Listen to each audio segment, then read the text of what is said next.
Kapansin-pansin na ang mga signos ng nagbabagong klima. Tumitindi ang ihip ng hangin at madalas ay biglaan ang buhos ng ulan. Kaya sa isang iglap, maaaring mawala ng tirahan ng isang pamilya o komunidad.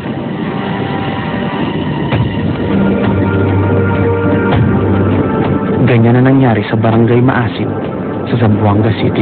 May mga malaking pagbabago na nagaganap dito sa kapaligiran, particularly itong Zamboanga City na kung saan kauna-unahan na nakaranas ng mga malalaking pag-alon na nangyari noong November 27, 2007. Primero, medyo hinahina yung alon. Pagkatapos yung pangalawa, yung nadala na bahay namin lahat. Wala na. Nagulat na lang ang mga residente. Ang dagat na kinalakhan nila, biglang nagdala ng mga mapanganib na alon. Ilang bahay doon, siguro, sobra 100. Madala, wala na iwan kahit ano. Pag doon na kami sa baba, umiyak na ako. Sabi ko, Panginoon, tulungan mo kami.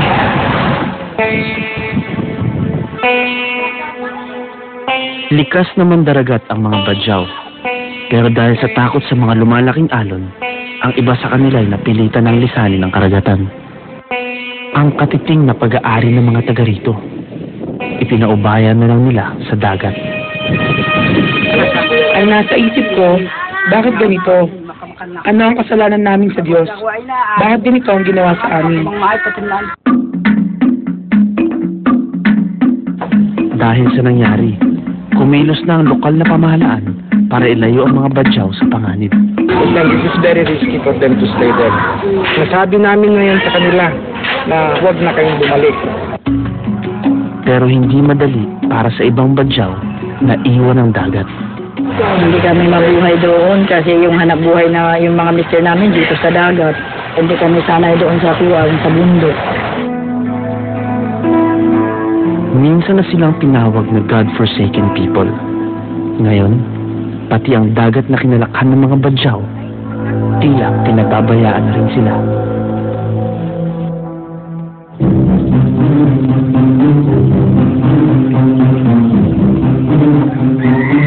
Kung mga bahay at ari-arian ang winawasak ng labis na pag-ulan, kalusugan naman ang isa sa mga pinupunterya na umiinit na kapaligiran. Sa General Nakar sa Quezon, isang grupo ng mga dumagat ang nakikipagbuno sa sakit na malaria. At talaga pong sa nakakamatay po talaga. Kung bihira po ang nagkakasakit ng panahon pa ngayon, bata pa ako dahil hindi naman sobra ngayon kung magkaroon ng malaria, halos lahat, isang buong pamilya pagka-malaria lahat. Pinuno ng kanyang grupo si Atot. Isa sa 5 anak niya ay kamamatay lang dahil sa malaria. Hindi pa sigurado kung ilan pa sa kanyang pamilya ang may impeksyon. Mula sa sitio Pulang Lupa, ang bulubunduking bahagi ng General Nakar, ang mga dumagat na ito. Napilitan silang bumaba sa Barangay Umiray para maghanap ng gamot at solusyon sa kanilang problema. Siguro naiambing din sa isang kalamidad. Talagang grabe din talaga ang malaria dito sa amin. Mula pa noong 2005, kapansin-pansin ang pagtaas ng kaso ng malaria sa Barangay Umiray. Mula sa 50 kaso, umabot na sa halos 300 ang nagkamalarya noong nakaraang taon. Pabago-bagong klima rin ang isa sa mga dahilan kung bakit laganap ang malaria dito. Paborito kasing tirahan ng mga lamok ang mainit o maalinsangang lugar. Ngayon, tumaas yung temperatura, yung mga mosquito na nagdadala ng malaria, no? Mas matagal na yung buhay nila at mas marami ang nabubuhay at nagkakagat ng sakit. Kaya mas maraming chances na makakagat ng tao.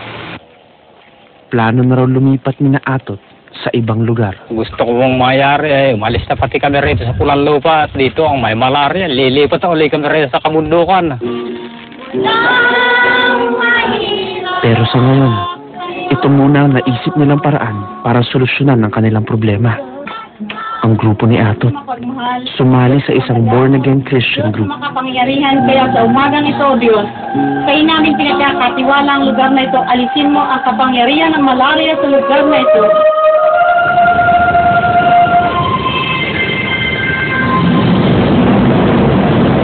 Dala rin ng nagbabagong klima ang isa pang mapanganib na epekto.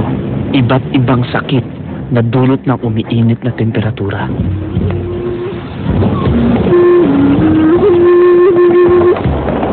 Noong 2004, kumalat sa Gonzaga, Cagayan Valley ang schistosomiasis o snail fever. Isang uri ng sakit na nakukuha mula sa parasite sa mga katubigan na pinamamahayan ng mga suso. Noong 2002 lang daw, unang sumulpot ang sakit na ito sa Gonzaga. Nagtataka po noong sinabi ni Doc na may sakit na cysto dito. Pero di kami maniwala na may cysto na sakit dito sa amin. Yung pasyente na may sakit na cysto, pwede pang dumumi ng may dugo, bahid na dugo, umihi na may bahid na dugo, paglalaki, enlargement ng kanyang tiyan. Ang pinaka-worst ay pwedeng ikamatay. Ayon sa mga taga Gonzaga, tila na taon daw ang paglitaw ng sakit nang magkaroon ng pagbabago sa panahon. Yung klima namin dito, napapansin namin na itong nakalipas na 4 hanggang 5 taon, bihira lang yung bihirang umulan. Doon nga kami nagtataka bakit itong mga nakaraan na 4 na taon, napakainit. So mas marami yung init, pero dumadami itong mga susok. Dahil sa maalinsangang temperatura, maaaring sumulpot ang iba't ibang insekto at mikrobyo. Itong ilog na ito ay siyang pinanggagalingan ng mga tubig na pumupunta sa mga kanal dyan sa mga harapan ng eskwelahan, saka dyan sa mga bahay-bahay.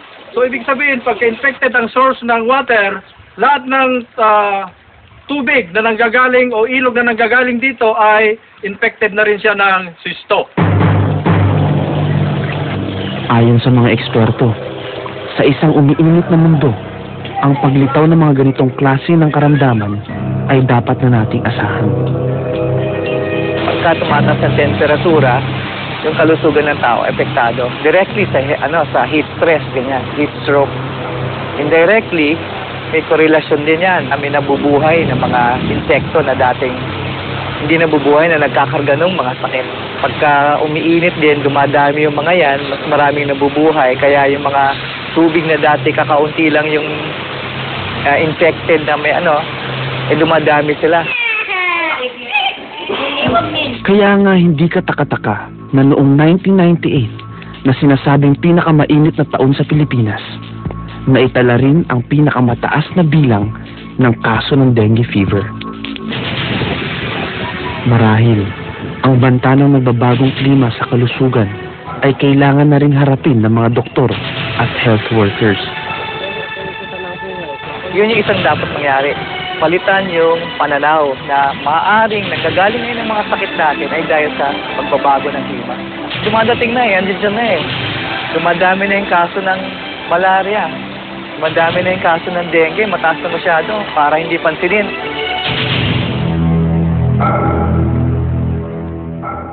Gusto mo bang makatulong na mabawasan ang global warming? Simple lang. Gumamit ng Compact Fluorescent Bulb o CFL.